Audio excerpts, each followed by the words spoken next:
I never imagined that the greatest fear of my life would carry my last name, but what was even more devastating was realizing that the one person who should have protected me, my own mother, would stand silently by his side and do nothing as the nightmare unfolded.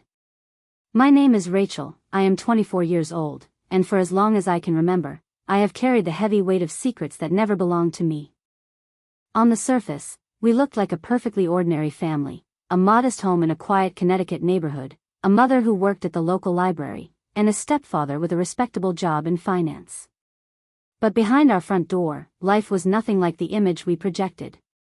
The silence in our house was always sharp and brittle, stretched so tightly that it felt like it could snap at any second, and when it did, the explosion would leave us shattered. When I was 9, my biological father died in a sudden car accident, and for several years it was just me and my mom, Caroline, trying to navigate grief and survival together. Those years were hard, but they were ours. She worked multiple jobs, yet she never failed to carve out moments for me: Friday movie nights with pizza, baking cookies on Saturdays, cheering for me at every school play or science fair. We weren't wealthy, we weren't perfect, but we were a team. Then Martin came into our lives. He walked in with confidence, that kind of polished charm that makes people believe he knows exactly what he's doing. My mom met him during a financial planning seminar at the library, and to her he looked like salvation, stability, protection, the promise of a future without constant fear of bills piling up. He showered me with gifts, pretended to read the novels I loved just so we could talk about them, and told my mother all the right words that made her glow with hope again. But his eyes were never warm. They were cold, sharp, and calculating, even when he smiled. They married when I was 12, and almost immediately the atmosphere in our home shifted. It was subtle at first. He took control of the bills, and soon enough he was controlling my mother too, deciding what clothes she should wear, who she should see, how much she should laugh. The red lipstick she loved disappeared, the phone calls from her friends grew rare, and she began to move around the house like a ghost of the woman I once knew. I learned quickly that the safest way to deal with Martin was to become invisible. I stayed late at school, signed up for every extracurricular activity, spent nights at friends' houses, anything to avoid his unpredictable moods. And while I was shrinking into the background, my mother was fading into someone unrecognizable. When I turned 18, I left for college out of state, and it felt like I could finally breathe again. I built a small life of my own, a cramped apartment, a part-time job, friends who didn't know about the suffocating prison I had escaped. I told myself I was free, but the guilt of leaving my mother behind clung to me like a shadow. Our conversations became brief, careful, and empty, as though someone was always listening, and maybe someone was. By the time I turned 24, everything began to unravel. I had tried to reach my mother for weeks, sometimes she answered, but her voice was rushed and nervous, then she would vanish for days without explanation. My messages went unread, my calls unanswered. She always insisted she was fine, but every bone in my body told me otherwise. Then came my birthday. I was alone in my apartment that night, wearing pajamas, a single cupcake with a candle burning on the table. Friends had texted their wishes throughout the day, and although that brought me some comfort, the loneliness felt heavier than usual. I had just blown out the candle when the pounding started. 3 violent, earth-shaking knocks at my door. At first, I thought it must be some drunk neighbor stumbling into the wrong apartment. But then I heard it, his voice. Low, slurred, unmistakable. "Rachel. Open this door." My heart plummeted. It was Martin.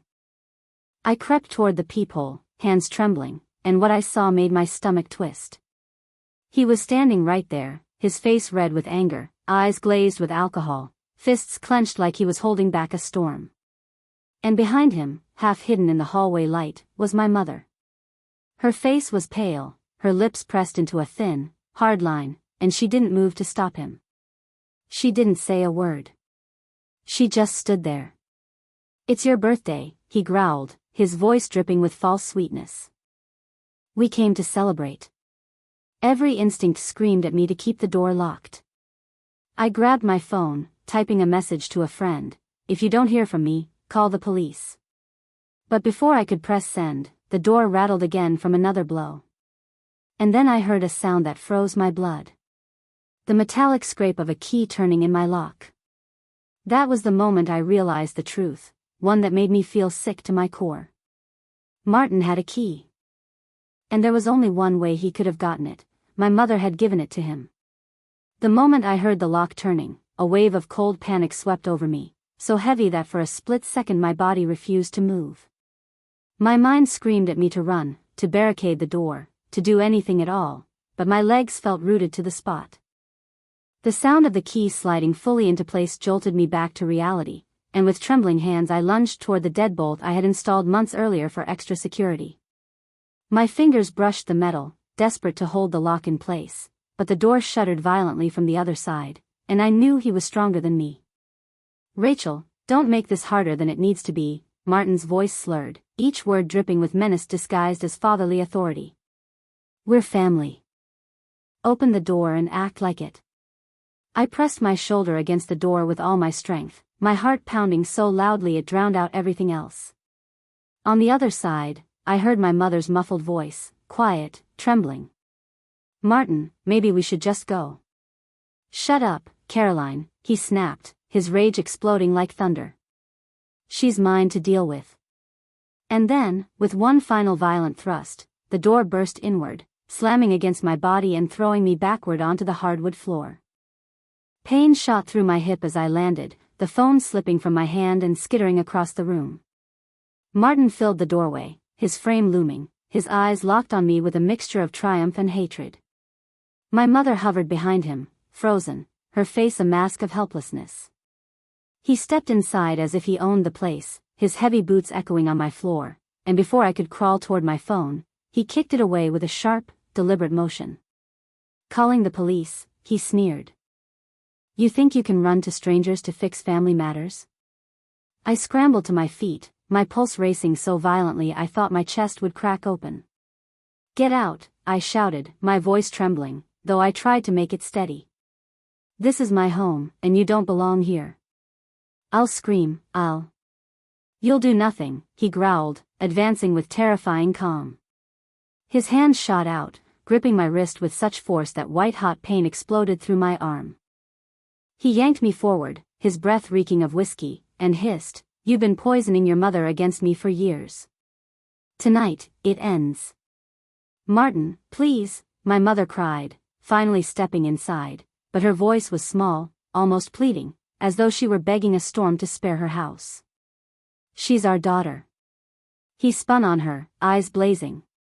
"She's not my daughter, she's a parasite. And you've let her believe she's above me."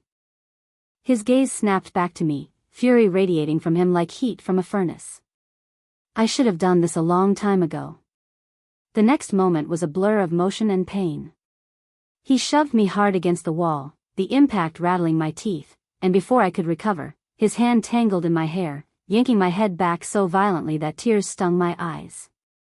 I clawed at his arm, struggling, but he was built like a wall of stone, and I was no match. "Mom! Help me!"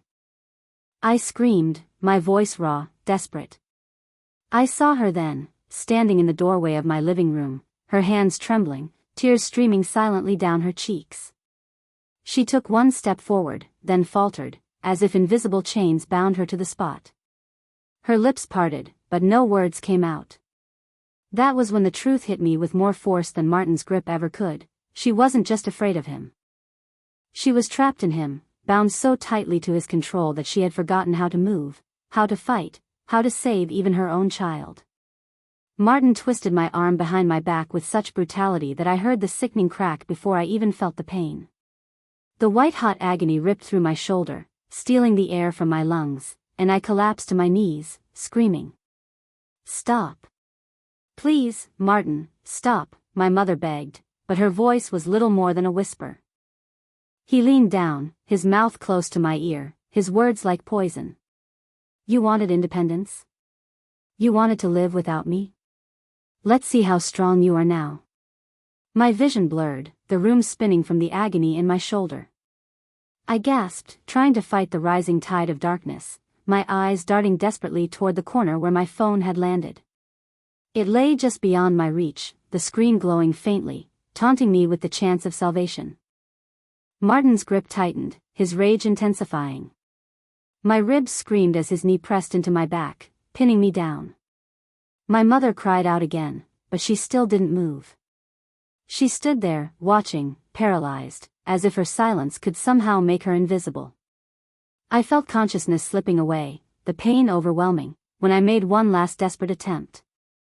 With the only strength I had left in my free hand, I clawed at the floor, dragging myself inch by inch toward the phone, toward the faint hope that maybe I could still call for help. And that was when Martin noticed. When Martin's eyes caught the faint glow of my phone lying just inches away, his rage ignited like gasoline poured over fire. With a snarl, he lunged forward and kicked it across the room, the sound of glass cracking against the baseboard echoing like a gunshot in my chest. My only lifeline, my last chance for help, was gone in an instant, and the hopelessness that washed over me was almost more suffocating than his weight pressing down on my back. "You think you can outsmart me?" he hissed, his grip on my twisted arm tightening until I thought my bones would snap. "You've always been ungrateful, always undermining me, always whispering in your mother's ear like some snake." The words stung almost as much as the pain, not because they were true, but because I knew he believed them, and in his mind, that was enough to justify anything. His knee dug harder into my ribs, and the crushing force stole the air from my lungs, leaving me gasping, fighting just to breathe. "Martin, please," my mother's voice finally rose, trembling but sharp with desperation. "You're hurting her, stop, you'll kill her." For the first time, he froze. Not long, not enough to release me, but just long enough for me to catch a glimpse of her face through blurred vision, tear-streaked, terrified, and yet still rooted to the same spot. She wasn't rushing toward me, she wasn't pulling him off. She was pleading from the sidelines, like a spectator at a play, praying for the script to change. And in that moment, something broke inside me. I realized she was never going to save me. She had made her choice years ago, when she handed over her life to him piece by piece, until there was nothing left but silence and obedience. Tonight, she had handed him a key to my apartment. Tonight, she had delivered me straight into his hands. Rage surged through the fear, burning hot, pushing me past the pain. With a sudden burst of strength I didn't know I still had, I jerked my head back as hard as I could, the back of my skull colliding with his face. The crack was sickening, and his roar of pain vibrated through the walls as his grip loosened for just a fraction of a second. It was enough. I rolled sideways, my shoulder screaming in protest, and clawed toward the table where my laptop sat open. Martin's boot slammed into my side, knocking the air out of me again, but my hand found the keyboard, and with blind desperation I slammed the keys, activating the emergency SOS shortcut I had installed weeks earlier. The piercing sound of the alarm blared from the speakers, shrill and unrelenting, filling the apartment with chaos. "What did you do?" he roared, spinning toward the sound, his hand raised as if he would smash the device itself. But it was too late. The alert had already sent my location to local emergency services. Even through the haze of pain and panic, I knew it had worked. Help was coming. His fist crashed into my face, white light bursting behind my eyes, the taste of blood flooding my mouth. I staggered back, barely able to keep myself upright, and when I met his gaze again, I saw something chilling, the realization that he was running out of time. He knew the police were coming, and the thought of losing control was driving him deeper into madness. "You ruined everything," he spat, grabbing me by the collar and shaking me so hard my head snapped back and forth. "Your mother was mine, this family was mine, and you've destroyed it with your poison." His spit flecked my face, his voice rising into a manic crescendo. "If I can't have control, then neither of you will have peace." Behind him, I saw my mother finally move. She stumbled forward, her hands outstretched, but instead of pulling him off me, she clutched at his arm weakly, sobbing. "Martin, stop, please, the police." The word alone was enough to send him into another frenzy. He shoved her back with one violent sweep of his arm, and she crashed against the wall with a cry that pierced straight through me. For one terrible moment, I thought he had killed her too, but then she whimpered, curling into herself on the floor, still too afraid to fight. And then, faint but growing louder with every second, I heard it, sirens in the distance, cutting through the night. Martin froze. His chest heaved, his face twisted with fury and fear, and I could see him calculating, weighing whether to finish what he started before they arrived. His grip tightened on my collar again, and for a split second, I thought this was the end. But the sound of heavy boots pounding up the stairs broke the spell, and he released me, shoving me so hard that I slammed against the table, sending the lamp crashing to the floor. He spun toward the door, his breath ragged, his movements wild. The last thing I saw before the apartment filled with the blinding flash of police lights was his shadow looming over me, his voice a guttural promise. "This isn't over, Rachel. You'll regret this." The world around me blurred into fragments of flashing lights, shouted commands, and the heavy thud of boots rushing into my apartment. I remember the weight of Martin's shadow disappearing as officers pulled him back, their voices sharp, ordering him to the ground, and the muffled sound of my mother sobbing in the corner, her cries so fragile they barely pierced the chaos. My body refused to move, the pain radiating from my shoulder and ribs chaining me to the floor, but somewhere in the haze I realized, I was alive, and he was no longer in control. I don't remember the ride in the ambulance, only the cold touch of hands lifting me, the questions I couldn't answer, and the distant wail of sirens that carried me away from the apartment I had once called safe. When I opened my eyes again, I was in a hospital room, the sterile brightness of fluorescent lights searing into me. Every breath sent knives through my ribs, and my right arm lay motionless, strapped against my body, the weight of the sling reminding me of how easily he had broken me. It was the steady warmth of a hand that anchored me back to reality. I turned my head, wincing at the ache in my neck, and saw Daniel, my closest friend, sitting by my bed, his fingers laced gently through mine. His face was pale with exhaustion, his eyes red as though he had been holding back tears. "Rachel," he whispered, leaning closer when he saw me stir. Relief washed over his expression like a tide breaking against rocks.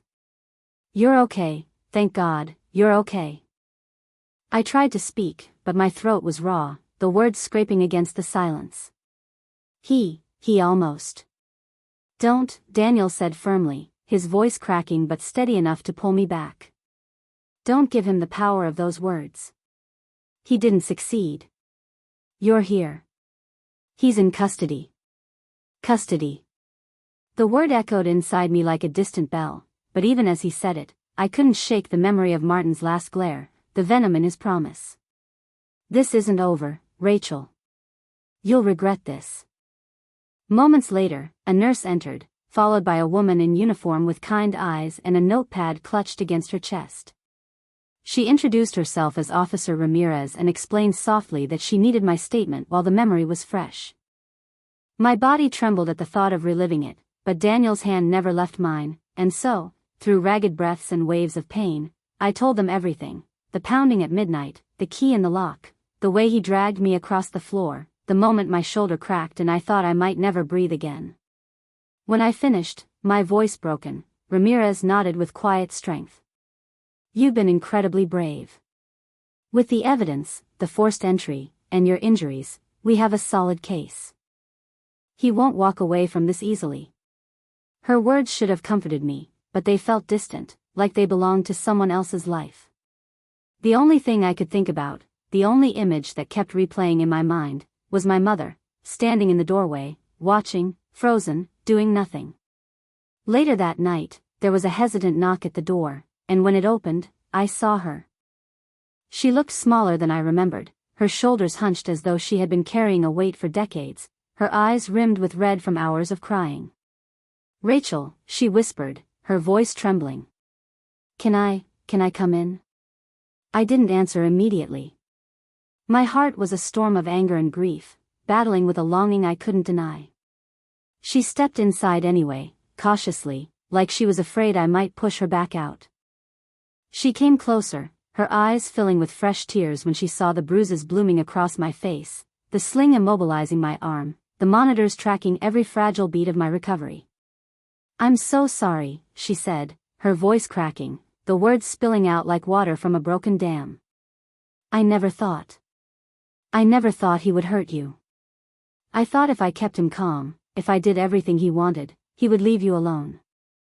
I stayed to protect you, Rachel, I swear I did, but I failed you anyway. Her confession pierced through me, sharper than any blow Martin had delivered. I stared at her, my throat tightening with 1,000 questions. You gave him the key, I whispered, each word heavy with betrayal. You knew what he was capable of, and you let him in.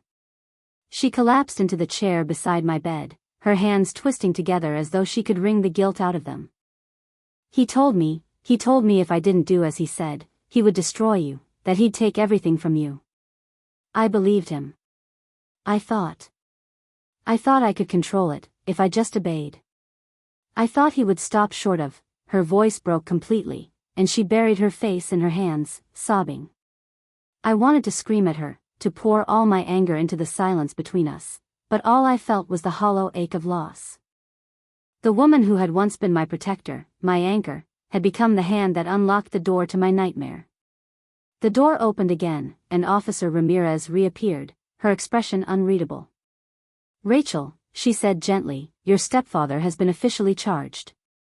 He's being held without bail. But I need to ask you something important.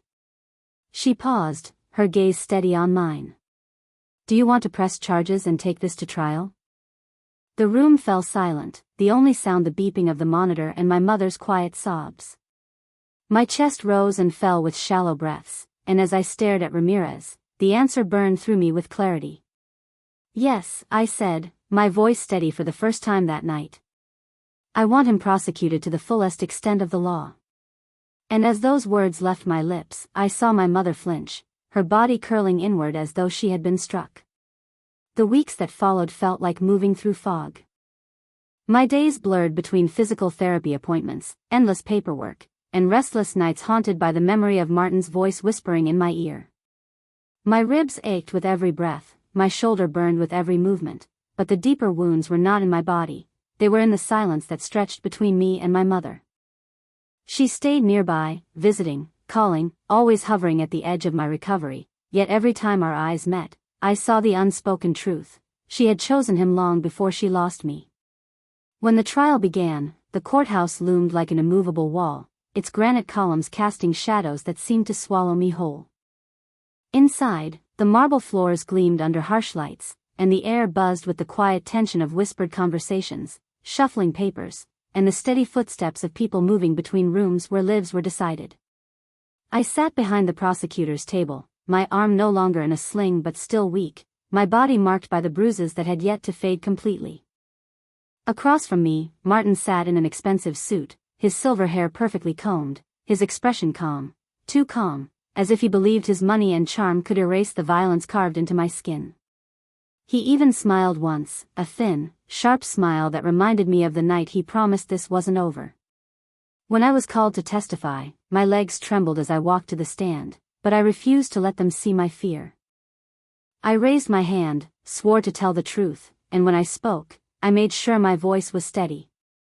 I told them everything, the controlling years of my childhood, the way he isolated my mother, the way he broke into my apartment and dislocated my shoulder, the way I screamed for help while she stood frozen.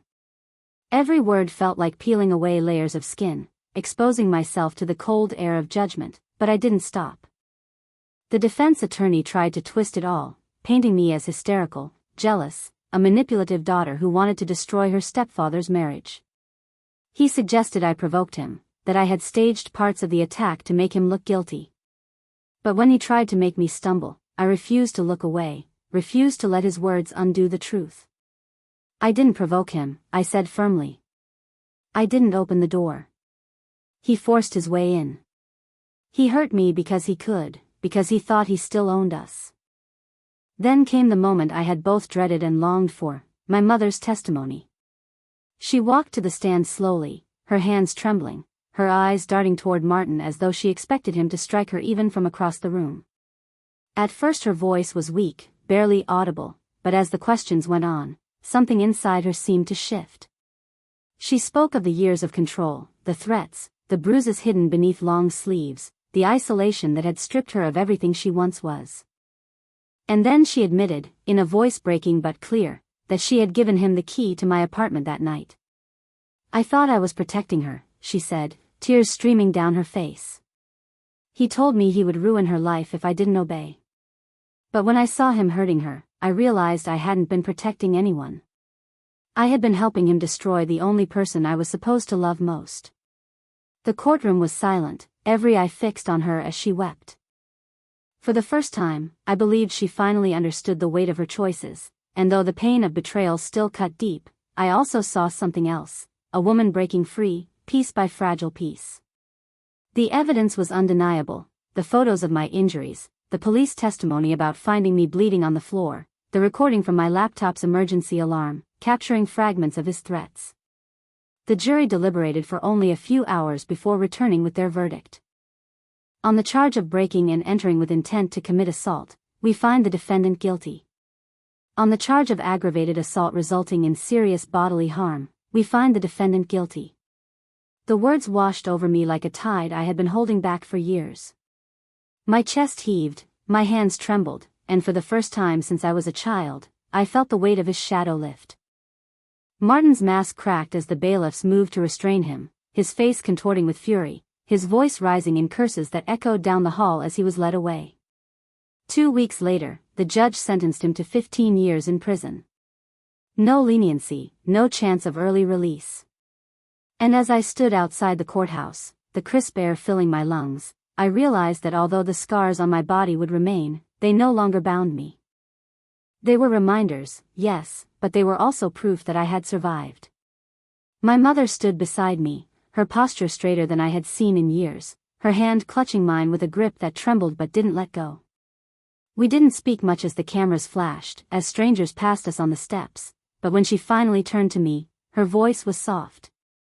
"I don't expect forgiveness, Rachel," she said. "But I'm going to spend the rest of my life trying to be the mother you deserved."